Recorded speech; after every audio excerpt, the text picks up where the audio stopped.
Hello friends, welcome to Sarthak educator YouTube channel.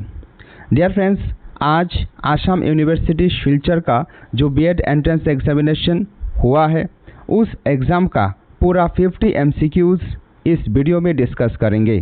तो video आपके लिए बहुत ही ज़रूरी है। इस वीडियो को पूरा देख लेने के बाद आपका स्कोर कितना सही हुआ है कितना नहीं, इसका पूरा आप सही अंदाज़ा लगा सकते हैं। तो चलो वीडियो को करते हैं स्टार्ट। आप सभी से रिक्वेस्ट है, आप पहली बार यदि सार्थक एजुकेटर यूट्यूब चैनल पर आए हो तो सबसे पहले आपको इस वीडियो को लाइक करने के साथ साथ चैनल को भी सब्सक्राइब अवश्य करके रखना है। चलो करते हैं आज का MCQs स्टार्ट। सबसे पहले यहाँ आप देख सकते हो क्वेश्चन नंबर 1 से क्वेश्चन नंबर 20 तक टीचिंग एप्टीट्यूड का 20 क्वेश्चन है। ठीक है, तो question number 1, the term curriculum in education refers to. आपको बताना है कि शिक्षा में, एजुकेशन में करिकुलम का मतलब क्या है। तो इस क्वेश्चन का सबसे सही जवाब हो जाएगा ऑप्शन बी, क्योंकि करिकुलम का मतलब होता है overall programme of studies offered. मतलब जो स्टडी करने के लिए जो प्रोग्राम ऑफर किया जाता है, ठीक है, उसी को करिकुलम कहा जाता है। ठीक है, चलो आगे बढ़ते हैं। Next question, question number 2, in the context of education diagnostic evaluation means. तो शिक्षा के संदर्भ में डायग्नोस्टिक इवैल्यूएशन का मतलब क्या है आपको बताना है। तो इस क्वेश्चन का सही उत्तर हो जाएगा ऑप्शन डी, क्योंकि डायग्नोस्टिक इवैल्यूएशन का मतलब होता है identifying learning difficulties of students. बच्चों का अधिगम संपर्कित यानी सीखने में जितनी समस्याएं हैं उन समस्याओं को हम फाइंड आउट करने का प्रयास करते हैं डायग्नोस्टिक इवैल्यूएशन में। ठीक है, चलो आगे बढ़ते हैं। Question number 3, the term least restrictive environment is associated with the education of. तो यह जो टर्म लीस्ट रेस्ट्रिक्टिव एनवायरनमेंट है, ये किस प्रकार की एजुकेशन के साथ जुड़ा हुआ है। तो इस क्वेश्चन का सही जवाब हो जाएगा ऑप्शन बी, यानी कि चिल्ड्रन विथ स्पेशल नीड और डिसेबिलिटी। तो ये जो लीस्ट रेस्ट्रिक्टिव एनवायरनमेंट ये शब्द है, ये टर्म है, ये CWSN बच्चों के शिक्षा से जुड़ा हुआ टर्म है। चलो आगे बढ़ते हैं। Question number 4, the major objective of education is. ये बहुत बार हमने प्रैक्टिस करवाया हुआ है। तो एजुकेशन का, शिक्षा का जो सबसे प्रधान उद्देश्य है वो क्या है। तो इस क्वेश्चन का सही जवाब हो जाएगा ऑप्शन सी, शिक्षा का सबसे प्रधान उद्देश्य होता है बिहेवियर मॉडिफिकेशन। तो बिहेवियर मॉडिफिकेशन यहाँ नहीं है, तो ऑप्शन सी हो जाएगा इस क्वेश्चन का सही जवाब। डेवलपिंग इनहेरेंट एबिलिटीज़, यानी कि अंदर का जो लैटेंट पावर्स है, जो सुप्त शक्तियाँ हैं, उनको विकसित करना, उनको प्रकट करना शिक्षा का उद्देश्य होता है। चलो आगे बढ़ते हैं। Question number 5, the important factor to be taken care of while formulating the curriculum is. Curriculum को फॉर्मुलेट करते वक्त जो फैक्टर्स को हमें ध्यान रखना होता है वो क्या है। तो इस क्वेश्चन का सही उत्तर हो जाएगा ऑप्शन बी, क्योंकि करिकुलम को जब डेवलप किया जाता है तब चिल्ड्रंस कैपेबिलिटीज़, बच्चों का क्षमता और बच्चों का चाहत एंड नीड्स को ध्यान में रखा जाता है। चलो question number 6, for a teacher which of the following methods would be correct for writing on the black board. एक शिक्षक के लिए जब हम ब्लैक बोर्ड पे या फिर व्हाइट बोर्ड पे कुछ लिखते हैं चीज़ों को समझाने के लिए बच्चों को, तब क्या सबसे महत्वपूर्ण है, ये हमने प्रैक्टिस करवाया हुआ क्वेश्चन है। तो इस क्वेश्चन का सही जवाब हो जाएगा option D, writing important points clearly. जो भी महत्वपूर्ण पहलू है, इंपॉर्टेंट पॉइंट्स है, उनको हमें क्लियर करके बोर्ड में लिखना चाहिए। Question number 7, the process that initiates, guides and maintains goal oriented behaviours is. तो गोल ओरिएंटेड बिहेवियर को जो पद्धति, जो प्रोसेस गाइड करता है, इसके बाद मेंटेन करता है, इसे क्या कहा जाता है। तो आप सब इसे जानते हो, इसे मोटिवेशन कहा जाता है, यानी प्रेरणा कहा जाता है। आगे बढ़ते हैं। Question number 8, memory type questions are used to test. तो मेमोरी टाइप क्वेश्चंस यानी कि who is the prime minister of India, कुछ इस प्रकार का जो क्वेश्चंस है, इन क्वेश्चंस को, इन सवालों को क्यों पूछा जाता है? तो याद रखना, मेमोरी टाइप क्वेश्चंस को प्रीवियस नॉलेज ऑफ प्यूपिल्स यानी कि बच्चों का प्रीवियस नॉलेज, पूर्व ज्ञान कहाँ तक सही है, उसे जांच करने के लिए, परखने के लिए मेमोरी टाइप क्वेश्चंस पूछा जाता है। चलो आगे बढ़ते हैं। Question number 9, Which of the following best describes the concept of scaffolding in education? तो एजुकेशन में यानी शिक्षा में स्कैफोल्डिंग का मतलब क्या है?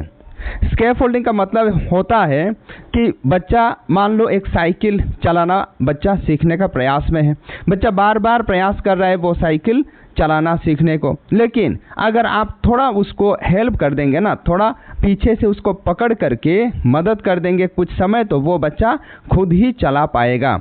ये जो आप बड़े हो, आप मोर नॉलेजेबल आदर हो, आपने जो बच्चा को मदद किया और बच्चा ने इसके बाद साइकिलिंग करना सीख लिया, ये होता है स्कैफोल्डिंग। ठीक है, तो इस सवाल का सही जवाब हो जाएगा ऑप्शन डी, क्योंकि आपने उसको धक्का दिया, कई बार उसको सिखाया, इसके बाद क्या करेगा, वो बच्चा खुद ही चलाने लगेगा, वो जो पैडल है ना, पैडल्स को घुमाने लगेगा। तो gradually reducing support as students become more independent, क्योंकि बच्चे क्या होते हैं, ज़्यादा स्वाधीन हो जाते हैं, ज़्यादा इंडिपेंडेंट हो जाते हैं, और जब बच्चा खुद ही चलाना लगता है, जब बच्चा खुद ही वो काम सीख जाता है, तो क्या करते हैं, जो मोर नॉलेजेबल आदर हैं वो मदद करना छोड़ देते हैं। ठीक है, तो ऑप्शन डी है सबसे सही जवाब। चलो आगे बढ़ते हैं। Question number 10, metacognition is the awareness which helps to. बहुत बार हमने इस क्वेश्चन को भी करवाया था। तो मेटाकॉग्निशन का मतलब क्या है? तो इस क्वेश्चन का सही जवाब हो जाएगा ऑप्शन सी। मेटाकॉग्निशन का मतलब होता है जो भी हम सीख रहे हैं ना, खुद हम जो सीख रहे हैं उसको रिफ्लेक्ट करना, मतलब reflect on own learning processes. ठीक है, तो यह मेटाकॉग्निशन का मतलब होता है। चलो आगे बढ़ते हैं। Question number 11, a teacher can establish rapport with the students by. एक शिक्षक बच्चों के साथ यानी कि छात्र छात्राओं के साथ रेपो यानी कि संपर्क स्थापन कर सकते हैं। कैसे? तो यहाँ जो ऑप्शंस दिया गया है, इन ऑप्शंस में सबसे सही ऑप्शन हो जाएगा option B, showing them friendship. बच्चों के साथ दोस्ती आप जब करोगे, दोस्ती जैसा बिहेवियर करोगे, दोस्त जैसा वार्तालाप करोगे, तभी आप एक शिक्षक होने के नाते बच्चों के साथ रेपो बिल्डअप कर सकते हो।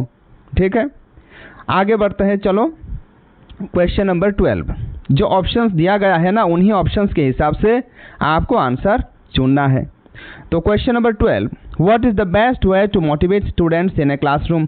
एक क्लासरूम में, एक कक्षा में मोटिवेट करने का बच्चों को सबसे महत्वपूर्ण या फिर सबसे प्रभावी तरीका क्या है? तो इस क्वेश्चन का सही उत्तर हो जाएगा option A, encouraging active participation. जब बच्चों को हम उत्साह प्रदान करेंगे कि वो एक्टिवली क्लास में जो भी एक्टिविटीज़ होगा उसमें शामिल हो, तो यही हो जाता है बच्चों को मोटिवेशन करने का, प्रेरणा देने का सबसे बढ़िया तरीका।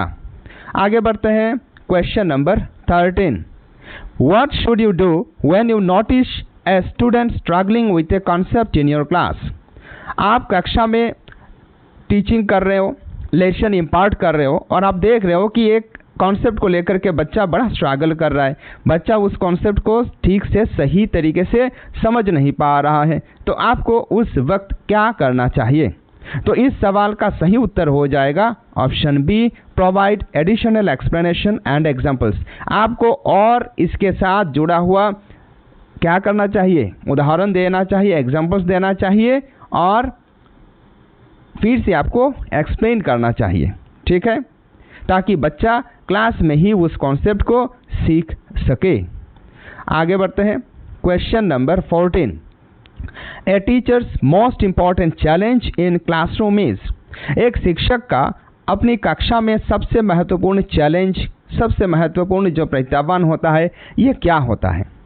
तो इस क्वेश्चन का भी सही उत्तर हो जाएगा option C, to make teaching learning enjoyable. देखो, एक शिक्षक के लिए सबसे ये प्रधान, सबसे महत्वपूर्ण चीज़ यही होती है कि हम जो लेसन इम्पार्ट कर रहे हैं ना, इसे क्या हम एंजॉयबल कर सक रहे हैं, इसे क्या हम आनंदपूर्ण बना पा रहे हैं। यही होता है सबसे बड़ा चैलेंज। जब कोई भी काम को हम आनंदपूर्ण बना सकते हैं, जॉयफुल बना सकते हैं, एंजॉयबल बना सकते हैं, तो उस काम को करने में बहुत ही आनंद आता है और उस काम को करने में रुचि भी पैदा होती है। ठीक है, चलो आगे बढ़ते हैं। Question number 15, what is the primary goal of classroom assessment. अभी आपको बताना है कि क्लासरूम में, कक्षा में हम क्या करते हैं, असेस करते हैं, बच्चों का नॉलेज को मूल्यांकन करते हैं। तो इसका प्रधान उद्देश्य क्या होता है। तो इस क्वेश्चन का सही उत्तर हो जाएगा ऑप्शन बी। क्लासरूम में जो भी हम इवैल्यूएट करते हैं या फिर असेसमेंट करते हैं, इसका उद्देश्य होता है आइडेंटिफाई एरियाज फॉर इम्प्रूवमेंट, यानी कि बच्चों को किन किन एरियाज में और इम्प्रूव करने का, सुधार लाने का आवश्यकता है, वहीं फाइंड आउट करने के लिए क्लासरूम असेसमेंट लिया जाता है। ठीक है, चलो आगे बढ़ते हैं। Question number 16, effective teaching involves, प्रभावशाली शिक्षण में क्या क्या शामिल होता है। इफेक्टिव टीचिंग में एनकरेजिंग इंटरेक्शन, यानी कि ऐसा वार्तालाप, ऐसा इंटरेक्शन जिसमें लोगों को यानी कि बच्चों को शामिल किया जा सके। तो ऑप्शन ए हो जाएगा इसका सबसे सटीक उत्तर। ठीक है, चलो आगे बढ़ते हैं। Question number 17, what is the role of a teacher in student centred learning environment. तो स्टूडेंट सेंटर्ड लर्निंग एनवायरनमेंट में एक शिक्षक का भूमिका क्या होता है। तो आप जानते हो इस क्वेश्चन को हमने बहुत बार करवाया है। तो इस क्वेश्चन का जो सही उत्तर होगा ये हो जाएगा ऑप्शन डी, क्योंकि चाइल्ड सेंटर्ड या फिर स्टूडेंट सेंटर्ड लर्निंग एनवायरनमेंट या फिर क्लासरूम में एक टीचर का भूमिका है फैसिलिटेटर का, यानी कि हमें क्या करना है, बच्चों को सीखने का फैसिलिटी प्रोवाइड करना है, मुहैया करवाना है। आगे बढ़ते हैं। क्वेश्चन नंबर 18, प्लीज़ आपको वीडियो को लाइक अवश्य करके रखना है और अगर आपका कोई सवाल है तो आप हमें कमेंट बॉक्स में पूछ सकते हैं। A teacher notices that a student in the class has excellent creative thinking abilities. एक शिक्षक नोटिस किए हैं कि उनका कक्षा में एक बच्चा ऐसा है जो बहुत ही क्रिएटिव है, उसका क्रिएटिव थिंकिंग बहुत ही फाड़ू है, बहुत ही शानदार है। How can that student B nurtured. तो इस बच्चा को, इस स्टूडेंट को किस प्रकार नर्चर किया जा सकता है। तो इस क्वेश्चन का सही उत्तर हो जाएगा option B, by providing more opportunities. तो ये जो बच्चा है उसको और ज़्यादा अपॉर्चुनिटी और ज़्यादा लर्निंग अपॉर्चुनिटीज़ अगर हम देंगे तब उसका क्रिएटिविटी और शानदार होगा। ठीक है, तो इस क्वेश्चन का सही जवाब ऑप्शन बी कैसे हुआ, हमें आशा है आपने समझ लिया। अब आपको क्वेश्चन नंबर 19 का सही उत्तर देख लेना है।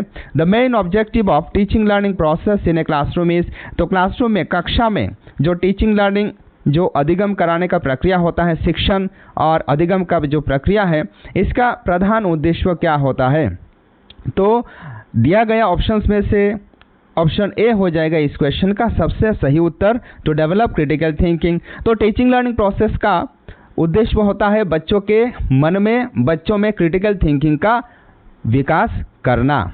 आगे बढ़ते हैं क्वेश्चन नंबर 20 और क्वेश्चन नंबर 20 के साथ ही हम टीचिंग एप्टीट्यूड का हर एक क्वेश्चन को कंप्लीट कर लेंगे। Which of the following is a characteristic of effective teaching. आपको बताना है निम्न में से कौन सा इफेक्टिव टीचिंग का एक कैरेक्टरिस्टिक है, फीचर है। तो इस क्वेश्चन का सही उत्तर हो जाएगा option C, helping students learn independently. तो जब एज ए टीचर हम क्या करते हैं, बच्चों को इंडिपेंडेंटली सीखने का मौका देते हैं, इंडिपेंडेंटली सीखने का जो अपॉर्चुनिटी है ये प्रोवाइड करते हैं, तो यही हो जाता है प्रभावशाली शिक्षण। चलो आगे बढ़ते हैं। अब current trends and issues in education यानी कि सेक्शन बी से सवालों को हम देखेंगे। तो question number 21, what is the national higher education qualification framework. ये जो national higher education qualification framework है, इसका संक्षेप में शॉर्ट नेम क्या है, NHEQF। ठीक है, तो ये यूजीसी द्वारा डेवलप किया गया है, याद रखना। ठीक है, यूजीसी द्वारा, यूनिवर्सिटी ग्रांट कमीशन द्वारा। तो इसका सबसे सही उत्तर हो जाएगा option B, a framework to standardise degrees and outcomes in higher education. ये डिग्रीज को यानी कि हायर एजुकेशन डिग्रीज को स्टैंडर्डाइज करने के लिए एक इसका मिनिमम स्टैंडर्ड पोजीशन रखने के लिए यानी कि उन्नत बनाने के लिए, और बच्चों का यानी कि हायर एजुकेशन में जो भी जाएंगे उनका आउटकम बढ़िया हो, इसे करने के लिए NHEQF बनाया गया। तो ऑप्शन बी होगा इस क्वेश्चन का सही जवाब। क्वेश्चन नंबर देखो 22, Which of the following is the full form of परख? ये बहुत बार हमने किया है। तो परख का फुल फॉर्म क्या होता है? याद रखना, परख का फुल फॉर्म होता है performance assessment, review and analysis of knowledge for holistic development. ठीक है, चलो आगे बढ़ते हैं। इस क्वेश्चन को हमने मॉक टेस्ट में भी बहुत बार प्रैक्टिस करवाया है। क्वेश्चन नंबर देखो 23। Digital India campaign in education mainly aims at. तो इंडिया में जो एजुकेशन का, शिक्षा का डिजिटलाइजेशन हो रहा है, इसे डिजिटल इंडिया कैंपेन कहते हैं। तो इसका प्रधान उद्देश्य क्या है? याद रखना, digital India campaign in education का मेन उद्देश्य है promoting online learning and digital classrooms. तो ऑप्शन ए हो जाएगा इस क्वेश्चन का सही उत्तर। Question number 24। National curriculum framework NCF 2023 for school education emphasises. तो NCF 2023 हमने कई बार NCF 2005 पर क्वेश्चंस किया है, तो यहाँ NCF 2023 से सवाल पूछा गया है। तो NCF 2023 कॉम्पिटेंसी बेस्ड लर्निंग पर फोकस करती है। तो ऑप्शन डी हो जाएगा इस क्वेश्चन का सही जवाब। चलो आगे बढ़ते हैं। Question number 25। Which of the following is a major challenge in implementing ICT in rural education? तो ग्रामीण क्षेत्र में ICT को इम्प्लीमेंट करने के लिए सबसे समस्या क्या हो रहा है, आपको बताना है। तो इस क्वेश्चन का सही जवाब हो जाएगा डिजिटल इंफ्रास्ट्रक्चर की कमी, यानी option C poor digital infrastructure. Poor digital infrastructure के चलते ग्रामीण इलाकों में अभी भी ऐसा बहुत सारे इलाके हैं जहां इंटरनेट की फैसिलिटीज़ नहीं है। तो जहां इंटरनेट की फैसिलिटीज़ नहीं है, वहां किस प्रकार ये इंफॉर्मेशन एंड कम्युनिकेशन टेक्नोलॉजी को अप्लाई किया जाएगा क्लासेस में? ठीक है, तो यही सबसे बड़ा दिक्कत है। Question number 26। The state or union territory in India that recently declared 100% literacy is। देखो यहाँ अगर क्वेश्चन में ये पूछा जाता कि भारतवर्ष का which Indian unity or state is the have the highest literacy rate, which Indian state or unity has the highest literacy rate, अगर ये क्वेश्चन होता तो इसका जवाब हम बिल्कुल केरला देते। ठीक है, लेकिन अभी रिसेंटली क्या हुआ है ना, ये केरला का लिटरेसी रेट से भी ऊपर हमारे ही एक पड़ोसी राज्य आ गया है जिसका नाम है मिजोरम। ठीक है, मिजोरम में अभी 100% लिटरेसी रेट है। तो इस क्वेश्चन का सही जवाब हो जाएगा ऑप्शन सी। ठीक है, चलो आगे बढ़ते हैं। Question number 27। NCET is conducted for admission to. NCET को किस लिए कंडक्ट किया जाता है? तो NCET का फुल फॉर्म आपको याद रखना है। NCET का मतलब होता है नेशनल कॉमन एंट्रेंस टेस्ट। तो ये जो नेशनल कॉमन एंट्रेंस टेस्ट है, इसे ITEP यानी कि इंटीग्रेटेड टीचर एजुकेशन प्रोग्राम में एडमिशन लेने के लिए कंडक्ट करवाया जाता है। और इसे कंडक्ट अभी तक कौन कर रहा था? NTA। आने वाले समय में ये बदल सकता है, इसीलिए मैं ये बात कहा। ठीक है, तो ऑप्शन डी होगा इस क्वेश्चन का सही जवाब। चलो आगे बढ़ते हैं। Question number 28। The first stage of schooling as per NEP 2020 academic structure is. तो NEP 2020 का जो एकेडमिक स्ट्रक्चर है ये है 5+ क्या है इसके बाद? बोलो, इसके बाद है 5+3+3+4। ठीक है, ये जो स्ट्रक्चर है, ठीक है जी, याद रखना ये वाला जो स्ट्रक्चर है, ये स्ट्रक्चर में सबसे पहला कौन सा स्टेप है, सबसे पहला स्टेज कौन सा है? तो याद रखना सबसे पहला जो स्टेज है इसे कहते हैं फाउंडेशनल स्टेज। सबसे पहला स्टेज कौन सा है? Foundational stage. हमें आशा है आपने बिल्कुल इन सब क्वेश्चंस का सही उत्तर दिया होगा, क्योंकि बहुत बार हमने इन क्वेश्चंस को कराया हुआ है और आपने भी बहुत शानदार तरीके से इस बार प्रिपरेशन भी लिया होगा। ठीक है, चलो next question, question number 29। What is the significance of निपुण भारत मिशन? तो निपुण भारत मिशन का सिग्निफिकेंस क्या है? आप सभी को मालूम होगा निपुण भारत किसको लेकर के काम करता है? निपुण भारत लिटरेसी, फाउंडेशनल लिटरेसी और न्यूमरेसी को लेकर के काम करता है। निपुण भारत के हिसाब से जो बच्चे हैं उनका क्या होना चाहिए? कम से कम वो शानदार तरीके से पढ़ सके, रीडिंग अच्छी तरीके से पढ़ सके। ठीक है, इसके साथ साथ उनका न्यूमरेसी, जो बेसिक मैथमेटिकल ऑपरेशंस है, इन्हें वो बढ़िया तरीके से कर सके, यही उद्देश्य है। ठीक है, याद रखना। तो इस क्वेश्चन का क्या होगा सही जवाब? क्वेश्चन नंबर 29 का सही जवाब हो जाएगा option 3, to enhance foundational literacy and numeracy skills in children. ठीक है, तो ऑप्शन सी है इस क्वेश्चन का सही जवाब। आगे बढ़ते हैं, क्वेश्चन नंबर 3 का देखो क्या है सही जवाब।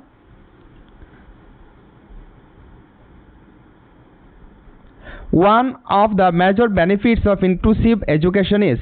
तो इंक्लूसिव एजुकेशन का जो मेजर बेनिफिट है ये क्या है? इंक्लूसिव एजुकेशन का मतलब है किसी को आप कोई भी उसका कास्ट हो, कोई भी उसका वर्ण हो, कोई भी उसका धर्म हो, उसके आधार पर आप किसी को शिक्षा से वंचित नहीं कर सकते। ठीक है, तो इंक्लूसिव एजुकेशन का सही जो बेनिफिट है ये क्या है? क्योंकि इंक्लूसिव एजुकेशन जब रहेगा तब सभी बच्चों को क्या करना जाएगा? Enhancing social inclusion of students with diverse abilities. जो अलग अलग प्रकार के बच्चे हैं जिनका कोई समस्या भी है, तो ये सब बच्चे क्या करेंगे? एक साथ मिलकर पढ़ेंगे, सभी एक साथ आगे बढ़ेंगे। ठीक है, तो ऑप्शन सी हो जाएगा इस क्वेश्चन का सही जवाब। और पहले जो NEP 2020 का मैंने स्टेजेस पूरा नहीं बताया था, तो ये स्टेजेस है 5+3+3+4। ठीक है, चलो आगे बढ़ते हैं। Question number 31।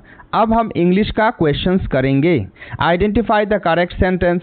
यहाँ जो सेंटेंस दिया गया है ना, 4 सेंटेंसेस यहाँ दिया गया है, इन चारों सेंटेंस में से आपको सही सेंटेंस ढूंढना है। तो इस क्वेश्चन का सही जवाब हो जाएगा ऑप्शन बी, क्योंकि देखो neither of the boys is present, ये जब नाइदर शब्द यूज होता है तो नाइदर एक को दर्शाता है, दो में से एक को दर्शाता है, एक को भी नहीं दर्शाता है। ठीक है, आइदर क्या करता है? दो में से एक को दर्शाता है, तो इसीलिए यहाँ इज लगेगा, तो ये वाला करेक्ट है, बाकी सब गलत है। ठीक है, आगे बढ़ते हैं। Question number 32। Identify the sentence with correct usage. आपको सही सेंटेंस यहाँ भी बताना है। ठीक है, सेंटेंस करेक्शन पर यह क्वेश्चन पूछा गया है। तो ये जो चारों सेंटेंसेस है ना, इनमें से ऑप्शन सी वाला सेंटेंस बिल्कुल सही है, बाकी सब सेंटेंस गलत है। She is adept at solving problems, और एडेप्ट का मतलब होता है एक्सपर्ट। ये जो समस्या है ना, जो प्रॉब्लम्स है, इनको सॉल्व करने में माहिर है। ठीक है, इसका मतलब ये होता है। बाकी जो एडाप्ट, एडप्ट है, ये तो बिल्कुल रॉन्ग एक स्पेलिंग है, और एडप्ट का मतलब है ग्रहण करना। ठीक है, चलो आगे बढ़ते हैं। मुझे आशा है आपको समझ में आ गया होगा। क्वेश्चन नंबर देखो 33। Choose the correctly spelled word. यहाँ आपको स्पेलिंग के लिए क्वेश्चन दिया गया है। तो ये जो शब्द है, ये शब्द है occurrence.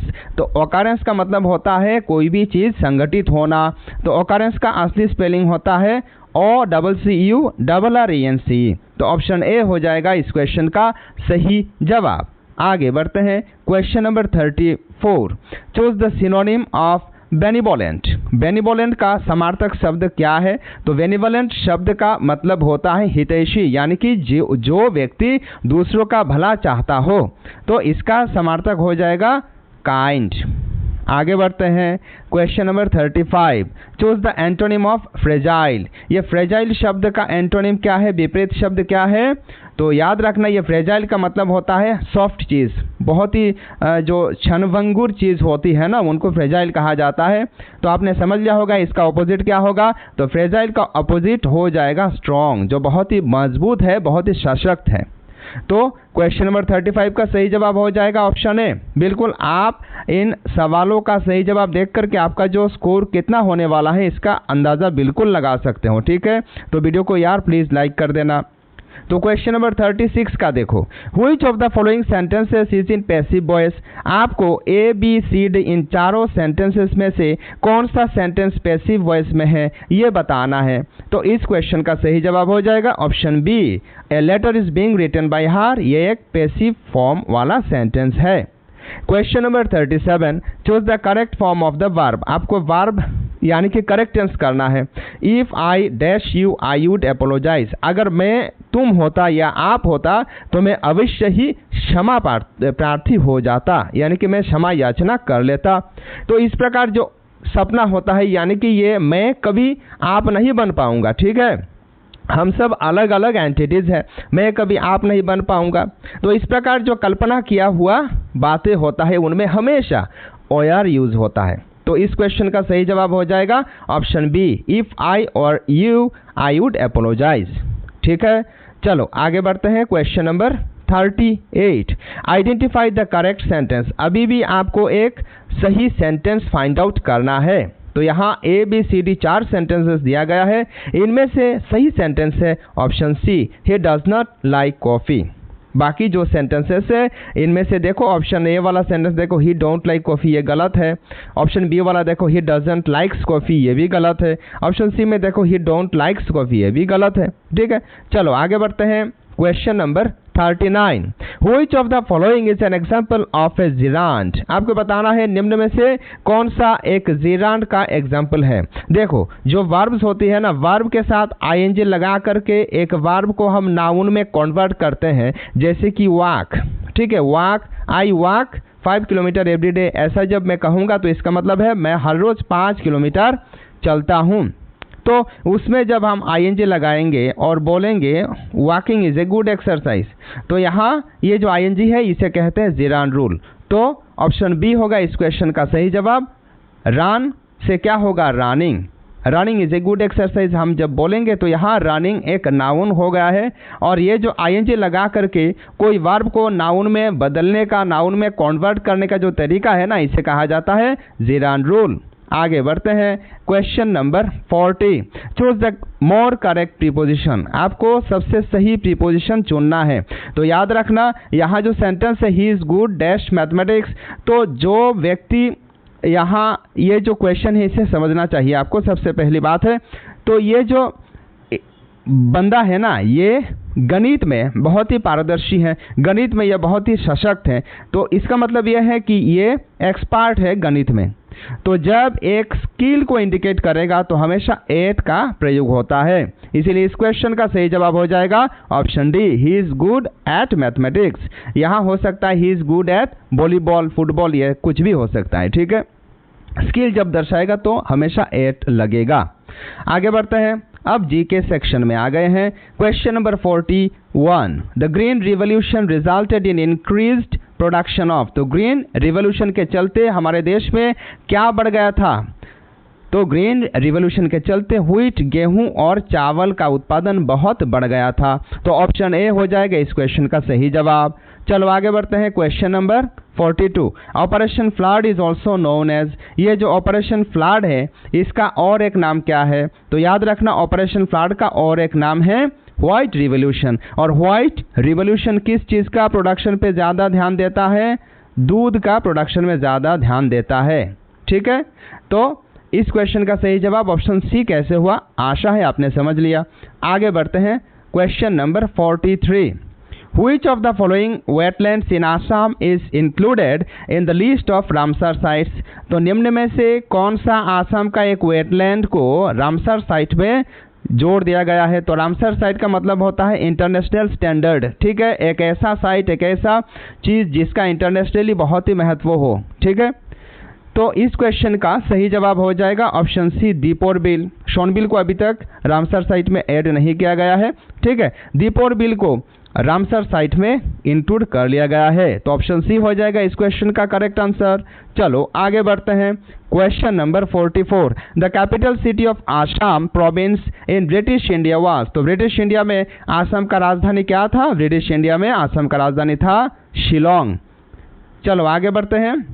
Question number 45, Churdhar wild life sanctuary is located in. याद रखना ये जो चूरधार वाइल्ड लाइफ सेंचुरी है ये हिमाचल प्रदेश में है। तो ऑप्शन बी हो जाएगा इस सवाल का सही जवाब। चलो आगे बढ़ते हैं।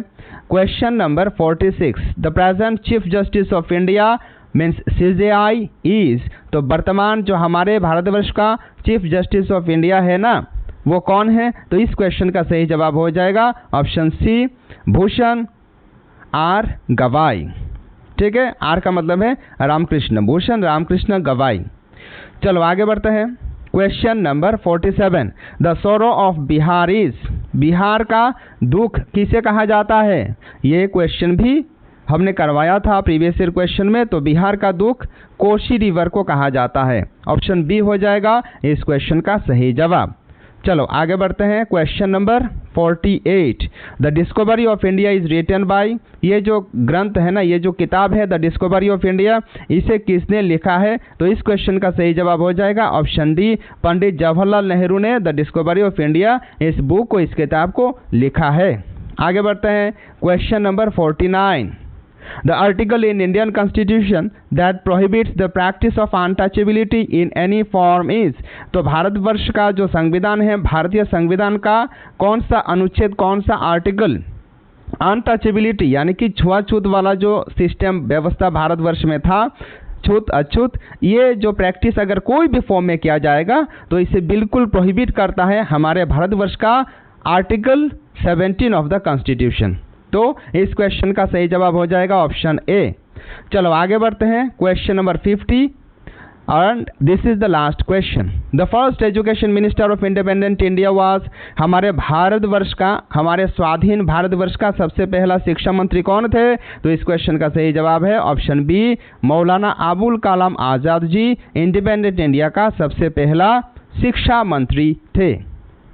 तो दोस्तों इसी के साथ आज का यह क्लास को हम समाप्त करते हैं। इसी प्रकार और भी वीडियो सबसे पहले पाने के लिए आपको अभी सब्सक्राइब करके रखना है सार्थक एजुकेयर यूट्यूब चैनल। वीडियो आपको कैसा लगा? वीडियो के बारे में यदि आप कोई सजेशन, कोई भी एडवाइस देना चाहते हैं तो आप बेझिझक कमेंट सेक्शन में बता सकते हैं। चलिए आज का वीडियो में बस इतना ही। मिलते हैं आपसे अगले वीडियो में और एक शानदार टॉपिक के साथ। तब तक के लिए आप इसी प्रकार पढ़ाई करते रहे, आगे बढ़ते रहे। जय हिंद।